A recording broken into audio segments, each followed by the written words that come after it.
Hello everyone, आप सभी का हमारे चैनल पे स्वागत है। आज के इस वीडियो में हम क्लास 10 मैथमेटिक्स चैप्टर नंबर 1 जो है आपका रियल नंबर वास्तविक संख्या के 5 महत्वपूर्ण क्वेश्चन को बताएंगे। और यही 5 क्वेश्चन से पूछा जाता है। अगर चैप्टर नंबर 1 से कोई क्वेश्चन आएगा ना, तो इन्हीं 5 क्वेश्चनों में से ही बनता है, या फिर इस टाइप का आएगा, फिर यहाँ नंबर बदलेंगे, 5 की जगह 4 आ जाएगा। लेकिन जो तरीका होगा, जो क्वेश्चन का लेवल होगा, जो यही क्वेश्चन पूछा जाता है, मतलब इसी टाइप का, मतलब नंबर बदल सकते हैं, 5 की जगह 3 आ जाए, 2 आ जाए, लेकिन तरीका आपको यही मिलेगा। इस टाइप का ही क्वेश्चन पूछा जाएगा आपके बोर्ड एग्जाम में। ठीक है, तो चलिए शुरू करते हैं चैप्टर नंबर 1 से। पहला क्वेश्चन हमारे स्क्रीन पर है, यूक्लिड विभाजन एल्गोरिथम का प्रयोग कर एचसीएफ ज्ञात करना है। पहले 2 संख्याओं के लिए और एक 3 संख्याओं के लिए है।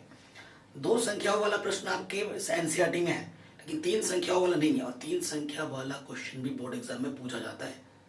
ठीक है, और हो सकता है किसी किसी बोर्ड में ये वाला टॉपिक हटा दिया गया, तो आप देख लेना अपने अनुसार, बट मोस्टली बोर्ड में तो ये क्वेश्चन है और हर बार ये क्वेश्चन आता ही आता है, हर बार पूछा जाता है। ठीक है, सो पहले वाले क्वेश्चन पे आ जाते हैं, सॉल्यूशन नंबर 1 पर। तो हम यहाँ क्या लिखेंगे, पहला वाला क्या संख्या, 867 255। तो 867 बड़ा है 255 से, फिर यहाँ लिखोगे यूक्लिड विभाजन प्रमेय से। ठीक है, यूक्लिड विभाजन प्रमेय क्या कहती है, बड़ी संख्या को इस तरफ रखो और छोटी संख्या को इस तरफ रखो। अब छोटी संख्या से बड़ी संख्या में भाग देना है। कई बच्चे पीछे पलट पलट के पन्नों में करते हैं। अरे यार भाई, चोरी कर रहे हो क्या, चुप चुप के कर रहे हो? आपको सामने करना है। जो भी आप गुणा भाग हल कर रहे हो ना, यही एक लकीर खींचो और इधर ही करो, सामने दिखाओ एग्जामिनर को कि भाई मेरे को गुणा भाग आता है, मैं क्वेश्चन रट के नहीं आया हूँ। ठीक है, 255 और इधर देखो 867, कितनी बार जाएगा, आइडिया लग गया, 250 के आसपास है। ठीक है, 3 25 या 75, तो ठीक है 3 बार में तो जाएगा ही जाएगा। तो 3 बचे 15, हासिल लगा 1, 3 बचे 15 और 1 16, हासिल लगा फिर से 1, 3 दूनी 6 और 1 7, माइनस करेंगे तो यहाँ से 2 आ जाएगा, यहाँ से 0 और 102। ठीक है, तो कितनी बार गया, 3 बार। कितना शेषफल बचा, 102। अब इस संख्या को और इस संख्या को लेना है दूसरे स्टेप में। ये बड़ा है, ये छोटा है।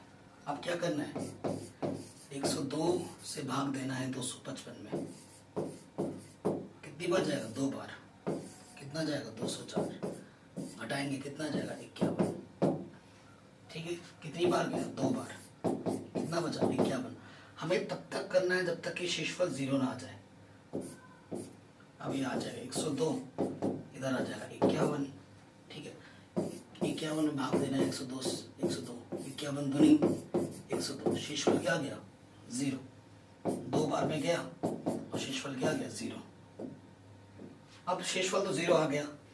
ठीक है, तो एचसीएफ क्या होगा, वह अंतिम संख्या जिससे भाग देने पर शेषफल 0 मिला था उसे हम एचसीएफ बोलते हैं, या फिर जो 0 मिला था ना उसके ऊपर वाली संख्या। ठीक है, जब यहाँ 0 मिला उसके ऊपर वाली संख्या हमारी क्या होती है, एचसीएफ। तो इन दोनों संख्याओं का एचसीएफ कितना हो जाएगा, 51। ठीक है, आंसर। या फिर वह अंतिम संख्या जिससे आपने भाग दिया था और आपको क्या मिला था, 0। ठीक है, तो ये हो गया पहले वाले पार्ट का आंसर। दूसरे वाले पार्ट पे आ जाओ। दूसरे वाले पार्ट में क्या है आपका क्वेश्चन है, आपका 12, 36 व 48। ठीक है, ये 3 संख्या दे रखी है। अब इन 3 संख्याओं को सरल करना है और तीनों संख्याओं का एचसीएफ निकालना है यूक्लिड विभाजन प्रमेय द्वारा। तो जो 2 बड़ी हैं उनको लो, क्योंकि 36 छोटा है 48 से, तो यहाँ लिखोगे यूक्लिड विभाजन प्रमेय से। ठीक है, यूक्लिड विभाजन प्रमेय से। तो देखो यहाँ लिखेंगे 48 और यहाँ लिखेंगे 36। ठीक है, फिर से वही काम, 36 में भाग देना है 48 से।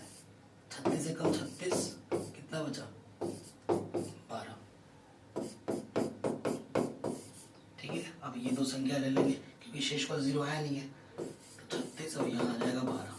ठीक है, भाग देंगे किसमें, 12 और कितना है, 36। 12 थी यहाँ 36, शेषफल क्या आ गया, 0। कितनी बार गया, 3 बार, शेषफल आ गया 0। अतः जीरो के ऊपर वाला है ना, अतः जो HCF है 48 और 36 का कितना आ गया 12। अब ये जो आया है 12 और ये जो संख्या बची है 12, अब कोइंसिडेंटली यहाँ पर वही संख्या आ गई जो यहाँ पर, अगर नहीं आती ये संख्या कुछ और आता है, सपोज करो कुछ और आ जाता 60 आ जाता है यहाँ पर और यहाँ आता, फिर इन दोनों कम करते हैं, ठीक है। अब 12 व 12 का HCF निकालना इक्विवेलेंट में से। सो यहाँ पर भी वही संख्या है, यहाँ पर भी वही संख्या है, तो जब दो सेम समान संख्या होती है तो उनका HCF वो खुद ही होता है, उनका HCF वो क्या होता है, खुद ही होता है। तो इस क्वेश्चन में HCF कितना जाएगा 12। अब मेरी बात ध्यान से सुनना, अगर यहाँ पर कुछ और संख्या होती, जैसे मान लो 50 आ जाता, ठीक है, और यहाँ पर कुछ और है, तो इन दोनों संख्याओं में हम क्या लगाते हैं, इक्वल टू विभाजन प्रमेय लगाते हैं, और जो आंसर आता वो आपका HCF होता 3 होगा। बात समझ में आई?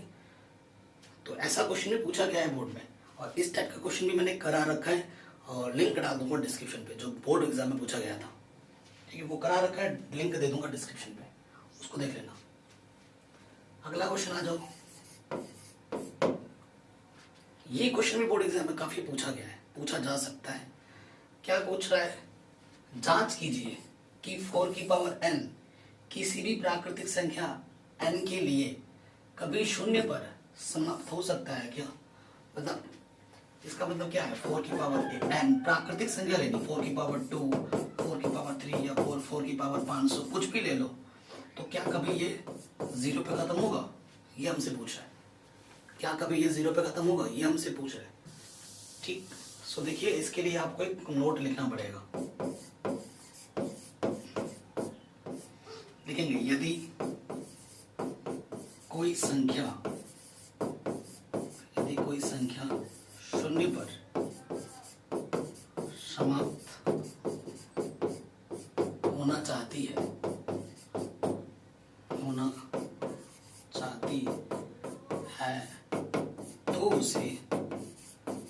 तो उसे गुणनखंड में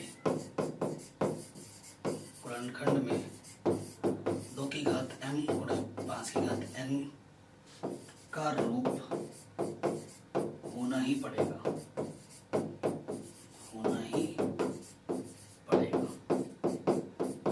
अगर इसका मतलब क्या है, अगर कोई भी संख्या 0 पे समाप्त होना चाहती है तो उसके अगर हम गुणनखंड करें तो उसके गुणनखंड में कम से कम एक बार 2 और कम से कम एक बार 5 आना ही चाहिए।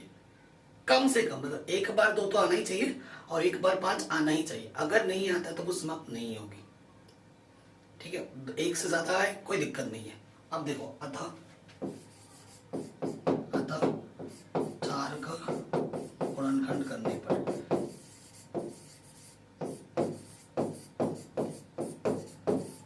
4 का गुणनखंड कर दो, ठीक है। 4 का गुणनखंड करेंगे तो देखो क्या हो जाएगा, 2 दूनी 4, 2 एक कम 2, अतः यहाँ 4 को लिख सकते हैं 2 की घात 2, क्योंकि 2 बार है, 2 तो आ गया लेकिन यहाँ 5 नहीं है, 5 नहीं है यहाँ पर। इस तरीके से तो लिख ही नहीं सकते हम। और 0 कोई प्राकृतिक संख्या नहीं होती। अगर आप बोलोगे सर इसको मैं 5 की घात 0 लिख सकता हूँ गुणा करके, तो 0 प्राकृतिक संख्या थोड़ी ना होता है, ठीक है। तो आप क्या लिखेंगे, चूंकि 4 का गुणनखंड 2 की घात ये m है, ठीक है, गुणा 5 की घात n का रूप नहीं है, ठीक है। अतः क्या लिखोगे, आगे में बोल दे रहा हूं जगह नहीं है, इसके आगे क्या लिखना है, अतः 4 की घात n किसी भी प्राकृतिक संख्या n के लिए कभी भी शून्य पर समाप्त नहीं हो सकता, नहीं होगा, ठीक है। ये क्वेश्चन, अब यही क्वेश्चन बदल के दे सकते हैं आपको ऐसे, 4 की जगह 6 लिख देगा, 6 की पावर n, 12 की पावर n, 16 की पावर n, है ना, कोई भी लिख देगा, ऐसा क्वेश्चन बना देगा। तरीका यही रहेगा, ठीक है। तो ये क्वेश्चन भी हमारा आराम से बन गया। आगे बढ़ते हैं। अब ये जो क्वेश्चन है ना, मोस्ट मोस्ट मोस्ट इंपॉर्टेंट है। इसकी तो मैं फुल गारंटी ले सकता हूँ, फुल गारंटी 100%। इस टाइप का एक क्वेश्चन आपके बोर्ड एग्जाम में आएगा, अगर ना आए तो मेरा नाम बदल के कुछ भी रख दो आप, है ना। ये क्वेश्चन की गारंटी मेरी है। इस टाइप का एक क्वेश्चन आपके बोर्ड एग्जाम में पूछा ही जाएगा, बस नंबर बदल सकता है, लेकिन क्वेश्चन करने का पूरा तरीका बिल्कुल ऐसे ही रहने वाला है। और एक क्वेश्चन ऐसे यहाँ आएगा ही आएगा। पहला क्वेश्चन क्या बोल रहा है, सिद्ध कीजिए कि √3 एक अपरिमेय संख्या है। ठीक है, यहाँ हम इंपॉर्टेंट क्वेश्चन देख रहे हैं।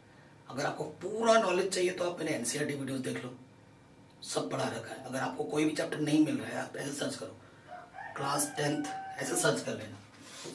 अगर आपको कोई सी वीडियो देखनी, क्लास 10th एक्सरसाइज जो भी आपको देखनी है, और आगे चैनल का नाम लिख दो बाई मैथमेटिक्स एनालिसिस।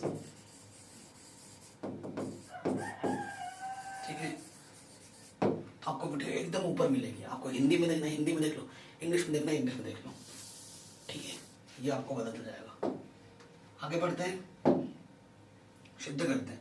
तो उल्टा मानते हैं, माना √3 एक परिमेय संख्या है। ठीक है, उल्टा मान लेते हैं। अब परिमेय संख्या हमने बोल दिया है, कोई भी परिमेय संख्या P/Q के रूप में लिखी जाती है, और जहां Q का मान क्या नहीं होता, 0 नहीं होता। और P और Q क्या होते हैं, पूर्णांक होते हैं। और P और Q का अगर HCF निकालोगे, जहां P और Q क्या होते हैं, पूर्णांक, I मतलब इंटीजर, वह अगर HCF निकाला जाए P और Q का, तो क्या होना चाहिए, 1। ठीक है, P और Q का HCF 1 ही होना चाहिए। अगर 1 नहीं आता है, कुछ और आता है, तो वो संख्या परिमेय संख्या हो ही नहीं सकती। और हमें इसी कॉन्सेप्ट का यूज करके इसको गलत सिद्ध करना है, क्योंकि हमने परिमेय बोला है, और परिमेय संख्याओं का HCF P और Q का HCF 1 होना चाहिए, और हम यहाँ पर ला देंगे 1 के अलावा कुछ और, तो हमारी अवधारणा गलत हो जाएगी। तो हम बोल देंगे कि √3 एक क्या है, अपरिमेय संख्या है। तो देखो, इसके बट्टे में कुछ नहीं तो क्या लिख दिया, 1 त्रिज्यीय गुणा P एकम P √3 गुणा Q √3 Q। ठीक है, आप क्या करो, दोनों तरफ वर्ग,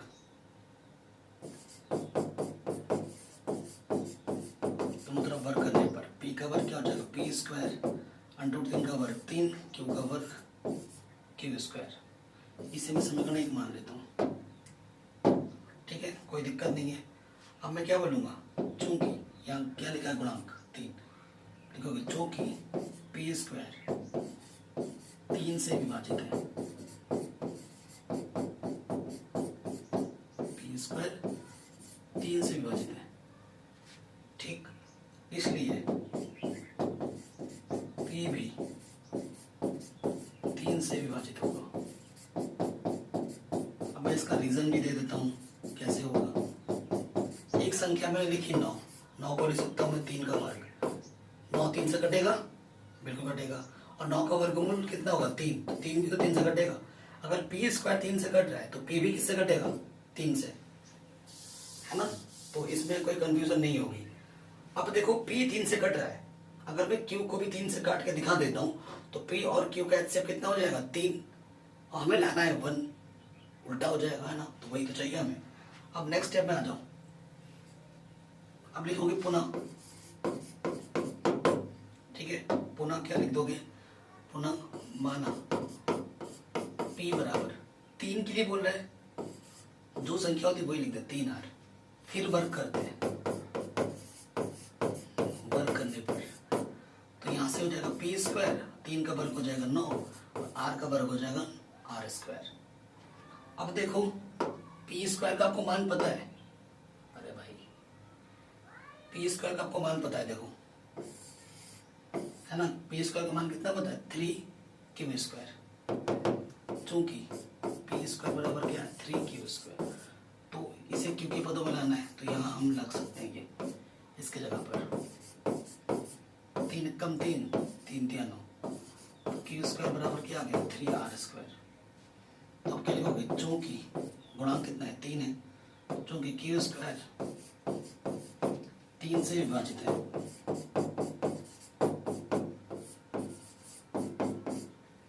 इसलिए क्यू भी 3 से विभाजित होगा। ठीक है, ये लिख दिया। तो क्यू भी 3 से विभाजित होगा। अब पी भी 3 से कट रहा है, क्यू भी 3 से कट रहा है, आप क्या लिखोगे? चूंकि पी व क्यू दोनों 3 से विभाजित है,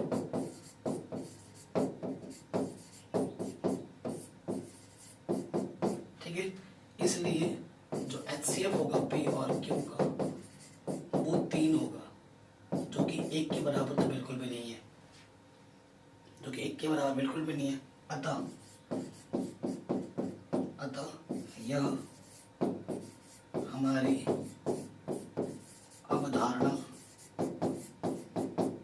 अवधारणा के विपरीत है।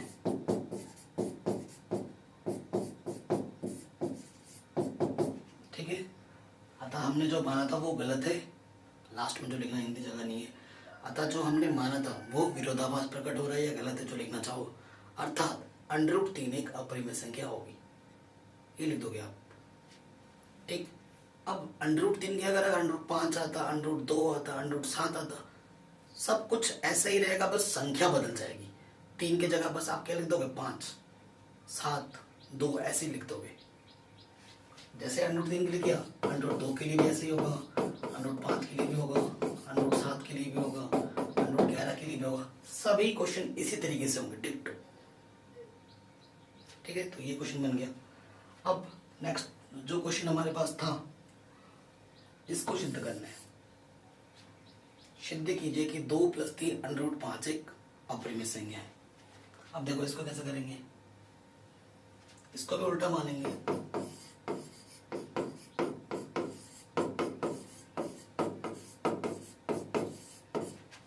परिमेय संख्या, ठीक है ना, अपरिमेय सिद्ध करना है, परिमेय मान लेंगे। ठीक, तो आपने परिमेय बोला है, तो परिमेय संख्या को तो हम इस रूप में लिख सकते हैं, P/Q के रूप में लिख सकते हैं, जहाँ Q का मान क्या नहीं होता? 0 नहीं होता है, और P और Q पूर्णांक होते हैं, और P और Q का HCF 1 होता है। ठीक, ये लिख दिया। लॉजिक क्या है इस क्वेश्चन में? जब भी प्लस प्लस माइनस ऐसे लिखा हुआ आएगा, लॉजिक है अंडरवुड वाले को एक तरफ रखना है, बाकी दुनियादारी को दूसरी तरफ। बताते हुए मैं ब्रेक डांस भी कर रहा हूँ क्या? अब देखो, ये 2 प्लस का है, उधर जाके क्या हो जाएगा? माइनस का।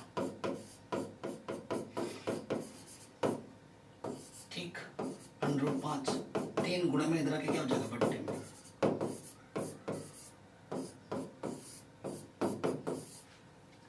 बताइए, कोई दिक्कत नहीं है? क्लियर? अब मैं आपको बात बताता हूँ।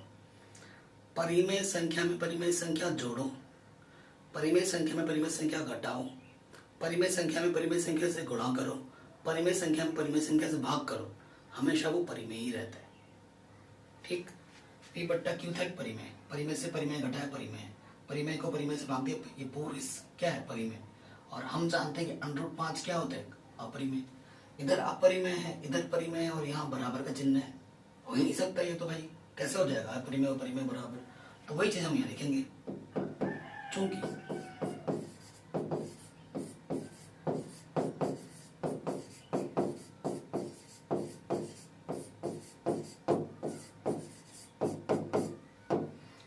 P/Q मैंने 2/3 एक अपरिमेय परिमेय संख्या है, तथा हम जानते हैं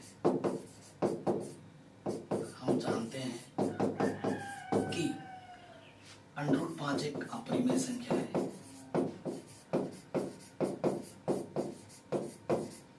√5 क्या है? एक अपरिमेय संख्या है कि नहीं? अर्थात ये जो चीज है वो गलत है। √5 ये बराबर हो ही नहीं सकती। ठीक है, यह हमारी अवधारणा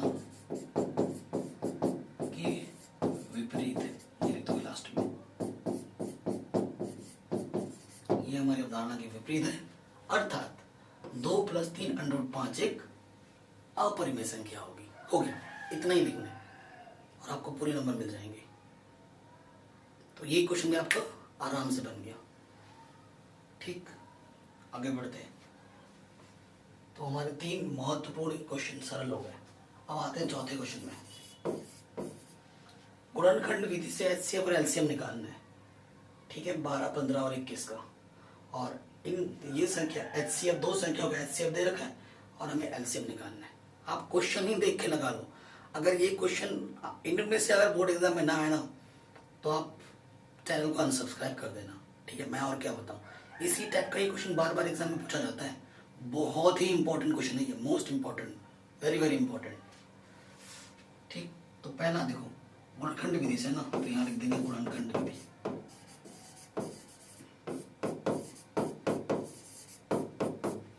यहाँ लिखो 12, यहाँ लिखो 15 और यहाँ लिखो 21। काटो, छोटी से छोटी संख्या काटो। 2 छंग 12, 2 3 6, 3 1 कम। डायरेक्ट 4 से मत कर देना, 4 3 12 ऐसे मत करना। छोटी से छोटी संख्या से काटना है हमें, ध्यान रखना। 3 5 15, 5 कम 5, 3 7 21, 7 1 7। ठीक है, बताओ। देखो 12 को हम लिख सकते हैं, 2 कितनी बार है, 2 बार, तो 2 की घात 2, 3 की घात 1। मतलब जो चीज़ एक बार है उसे एक घात में 1 ही लिखो। 15 को लिख सकते हो 3 की घात 1, 5 की घात 1। ठीक है, और 21 को लिख सकते हैं हम 3 की घात 1 और 7 की घात 1। ठीक है, पहले हम एचसीएफ निकालते हैं। पहले हम क्या निकालते हैं, एचसीएफ। एचसीएफ क्या होता है, वो संख्या ली जाती है जो तीनों में है। इसमें भी है, इसमें भी है, इसमें भी। मतलब 3 नंबर है तो तीनों में देखना है। 4 होता तो चारों में देखते हैं, 2 होता तो दोनों में देखते हैं। 3 अंक है तो तीनों में देखना है। ऐसी कौन सी संख्या है जो तीनों में है, 3 3 3, 3 लिख दो। और इन तीनों में की मिनिमम घात देखनी, न्यूनतम घात देखनी। एचसीएफ में क्या देखा जाता है, न्यूनतम घात। तो सबकी जो न्यूनतम घात, यहाँ 1 है, इधर भी 1 है, इधर भी 1 है। ठीक है, तो इसमें तो 1 ही है तो 1 ही लेना पड़ेगा। ओके, अगर बाय द वे मान लो इसकी घात 2 होती, इसकी घात 5 होती और इसकी घात 4 होती, तो मुझे 2 लेना पड़ता इनकी घात। ठीक है, एचसीएफ में क्या लिया जाएगा, जो तीनों में उसकी न्यूनतम घात ली जाएगी, छोटी वाली घात। ठीक है, और कोई संख्या जो तीनों में है नहीं, तो एचसीएफ क्या है, 3 की घात 1 यानी कि 3 आंसर। अब आ जाओ एलसीएम में। अब देखो जो तीनों में है उसकी अधिकतम घात ली जाएगी। ठीक, क्या ली जाएगी, अधिकतम घात। ध्यान रखना, अगर 3 की घात 2 होता, 3 की घात 5 होता, 3 की घात 4 होता, तो मुझे 3 की घात 5 लेना पड़ता, जो बड़ा है सबसे। यहाँ 3 की घात सबसे बड़ा कौन सा है, कुछ है ही नहीं, तो 3 की घात 1 ही में, तीनों में है तो वही आ गया। और जो छूट रहे हैं, जो नंबर छूट रहे हैं उनको गुणे में डाल दो। 2 की घात 2, ठीक है, गुणे में 5 की घात 1 और 7 की घात 1, 3, 2 की घात 2 मतलब 4, 5 7 35, 7 12 35। 12 और 35 को गुणा कर दोगे, आपको आपका एलसीएम भी मिल जाएगा। ठीक है, तो आराम से बन गया, एकदम हलवा था। ये क्वेश्चन हो गया हमारा। अब ये वाले पे आ जाओ। 2 संख्याओं का एचसीएफ हमें क्या दे रखा है, 9 दे रखा है। 2 संख्याओं का एचसीएफ हमें 9 दे रखा है, हमें उसका एलसीएम निकालना है उन दोनों संख्याओं का। ठीक है, बहुत ही इजी क्वेश्चन है। तो हम जानते हैं,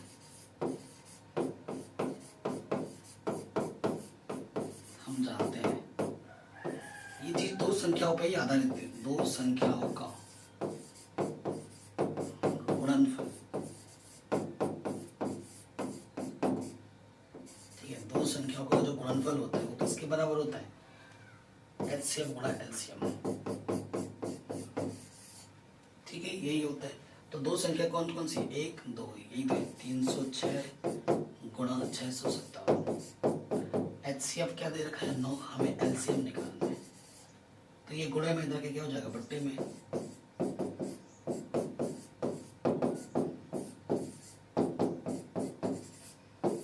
ठीक, काटो, 9 3 27, 3 बजा 37 हो गया, 9 चौको 36। अब आपको क्या करना है, 34 को गुणा कर देना 657 में है, 657 में 34 से गुणा कर देना, आपको आपका आंसर मिल जाएगा। ये क्वेश्चन भी हमारा आराम से बन गया। अब आते हैं हम नेक्स्ट क्वेश्चन में। सॉल्यूशन देखो, जो शांत अशांत का क्वेश्चन है वो एक्सरसाइज 1.4 से आता है ना, वो देख लेना, वहां पे मैंने आराम से समझा रखा है अगर नहीं पता है तो। ये पूछ रहा है पहले वाले क्वेश्चन में कि ये जो संख्या है ये शांत होगी या अशांत होगी। कोई भी संख्या शांत तब होती है वो जब 2 गुणे 5 के रूप में आती है। 2 और 5 के अलावा अगर कोई भी और संख्या अगर उसमें आ जाती है तो वो क्या होगी, अशांत होगी। हमेशा याद रखो, जब हर का गुणनखंड करोगे, हर का गुणनखंड करने पे अगर 2 और 5 आ रहा है, सिर्फ 2 आ रहा है या सिर्फ 5 आ रहा है या फिर 2 और 5 दोनों आ रहे हैं, तब शांत होगा। 2 और 5 के अलावा कोई और अंश संख्या आती है तो क्या होगा, अशांत। लिखोगे 12/525 में हर का गुणनखंड करने पर, हर का गुणनखंड करने पर, तो हर क्या है 525, करो काटो 5 से, 5 एकम 5, 0 5 5 25, ठीक है। 5 दूनी 10, 5 एकम 5, 3 7 21, 7 एकम 7, तो अतः ये किस रूप में है, 525 का गुणनखंड जब हमने किया 5 2 बार था, 3 आ गया और 7 आ गया, 3 भी और 7 भी, तो क्या लिखोगे, चूंकि हर का गुणनखंड 2 गुणा m 5 गुणा n का रूप नहीं है, अतः 12/525 एक अशांत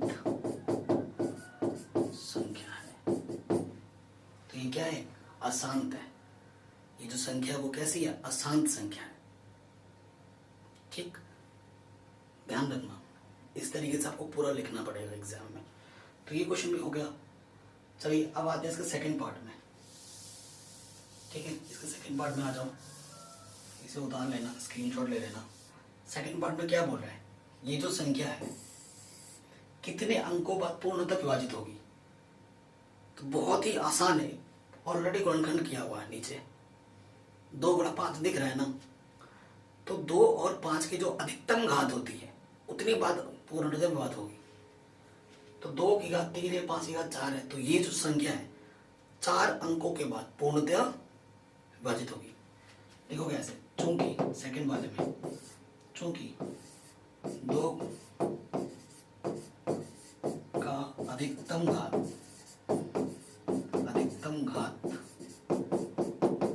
4 है, इसलिए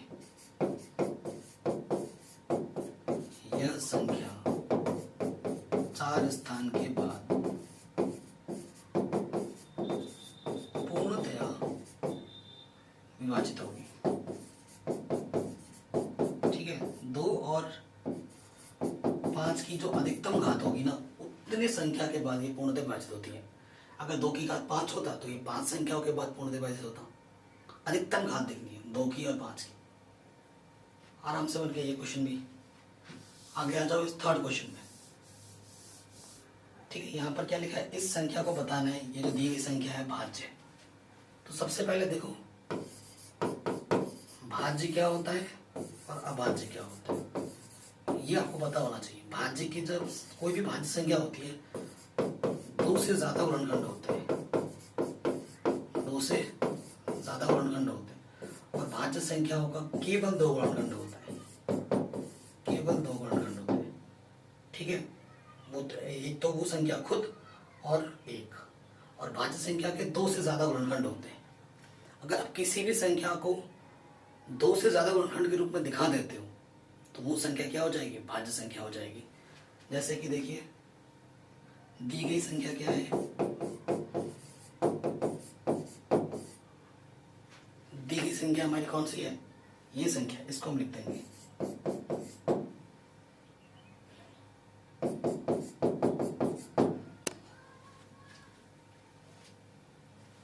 दी गई संख्या को हमने लिख दी है अब भाज्य संख्या को आप ऐसे भी समझ सकते हो, वो संख्या जो सिर्फ खुद के पहाड़े में आती है और किसी के पहाड़े में नहीं आती है, उसे हम अभाज्य संख्या कहते हैं। अभाज्य संख्या सिर्फ खुद से कटती है और एक से कटती है और किसी से नहीं कटती है। कटती बोले तो गुणनखंड, ठीक है। तो इस संख्या को अगर हम 2 से ज्यादा गुणनखंड दिखा देते हैं तो क्या हो जाएगा, भाज्य, और हम इसे भाज्य ही बताना है। देखो क्या हुआ, निष्ठ है 7 बाहर निकाल, 7 पूरा बाहर आ गया है, 1 बचा, 7 एकम 7, 7 एकम 7, ठीक है। इसके बीच और इसके बीच में किसका गुणन होता है, गुणे का, 3 बचे 15 और 1 प्लस में, ठीक है। तो ये हो गया 7 गुणे 16, 7 गुणे 16, और गुणे में मैं और 1 लिख सकता हूँ, किसी भी संख्या को मैं 1 से गुणा कर सकता हूँ। देखो ये 7 हो गया, गुणे में 16 हो गया 1, तो इसकी देखो कितने गुणनखंड आ गए, 3, 1 2 3 तो मैंने ऐसे लिख दिए, और भी होंगे लेकिन बस मेरे को 3 से मिल गया, बात बन गई। देखोगे चूंकि दी गई संख्या के 2 से ज्यादा गुणनखंड है, इसलिए यह संख्या भाज्य होगी, ठीक है। That's it. तो ये क्वेश्चन हमारा आराम से बन गया। तो कक्षा 10 गणित चैप्टर नंबर 1 रियल नंबर वास्तविक संख्या के ये जो 5 इंपॉर्टेंट क्वेश्चन थे, बोर्ड एग्जाम 2021 या फिर आने वाले एग्जाम जो भी आप इस वीडियो को अगर आगे पीछे देख रहे हैं, तो हमेशा ये क्वेश्चन इंपॉर्टेंट रहेगा और हमेशा ये क्वेश्चन आएगा, ठीक है। अगर वीडियो अच्छी लगी हो तो हर जगह फैला दो, ठीक है। आप मुझसे कितना प्यार करते हो, कितना स्नेह करते हो, कमेंट वीडियो को लिख के जरूर बताना, और इस वीडियो को हर जगह शेयर करना। चैनल पर नए हो तो सब्सक्राइब जरूर करना। मिलते हैं नेक्स्ट वीडियो में। जय हिंद।